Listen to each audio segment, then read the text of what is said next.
Tras la prematura muerte de Felipe III, su hijo Felipe IV, 1605 a 1665, heredó los reinos hispánicos desde 1621 hasta su muerte. Muy poco interesado en ejercer el gobierno, delegó esta función en su valido Gaspar de Guzmán, conde duque de Olivares, a pesar de los graves problemas políticos y la crisis económica y social con la que se enfrentaban sus súbditos. El monarca estaba más interesado en la caza y en las espectaculares fiestas barrocas de la corte, que celebraba con gran boato. Era además un auténtico adicto al sexo y mantenía continuas aventuras galantes con todo tipo de mujeres. Toda clase de mujeres eran buenas para su erótico deporte: doncellas, casadas y viudas, altas damas, sirvientas de palacio, burguesas, actrices, menestralas y hasta tuzonas y cantoneras, como entonces se decía a las que hacían tráfico profesional de su cuerpo. Desde el Alcázar a la Mancebía, pasando por el Corral de Comedias, no había frontera para sus ardores.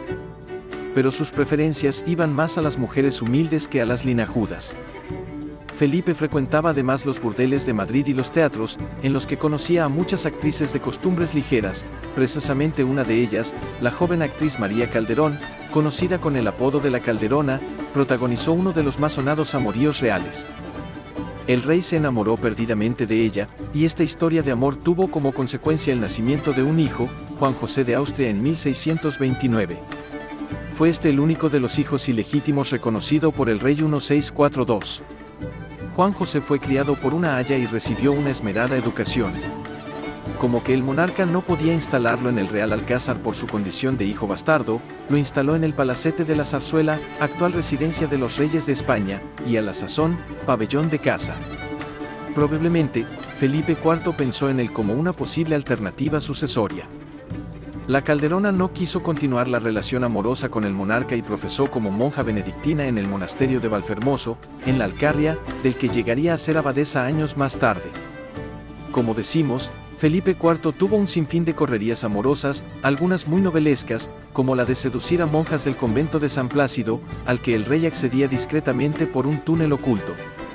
No se sabe exactamente el número de hijos ilegítimos que tuvo, aunque se le calculan entre 36 y 40. Aunque solamente Juan José de Austria fue reconocido, la mayoría de ellos gozaron de la protección real y llegaron a ocupar importantes jerarquías, especialmente como altos cargos eclesiásticos. Como consecuencia de su voraz apetito sexual, Felipe IV contrajo una sífilis, mal muy frecuente en aquel momento. Tal vez fue la Calderona quien se la contagió, o quizá la contrajo en algún burdel. Lo cierto es que probablemente la transmitió a la reina doña Isabel I, y a su segunda esposa y sobrina Mariana de Austria más tarde. La sífilis y el alto grado de consanguineidad de los Habsburgo explicarían la desgraciada historia de abortos y mortalidad infantil de la descendencia legítima del rey. En efecto, mientras Felipe tenía un gran número de bastardos, no tenía fortuna con los hijos habidos con las reinas. Con Isabel de Borbón tuvo 8 hijos, de los que solamente 2 vivieron más de 2 años, María Teresa, que se casaría con Luis XIV de Francia, y Baltasar Carlos, que era el heredero del reino, pero que murió inesperadamente a los 17 años.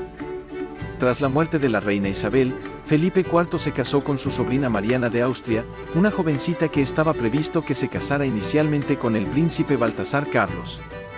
Con Mariana tuvo 5 hijos más, además de una niña nacida muerta. De estos solo 2 alcanzaron la edad adulta. La primera fue una niña, Margarita Teresa, la infanta rubia central del famoso cuadro de las Meninas, de Velázquez.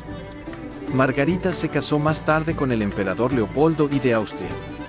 El otro hijo que sobrevivió fue Carlos.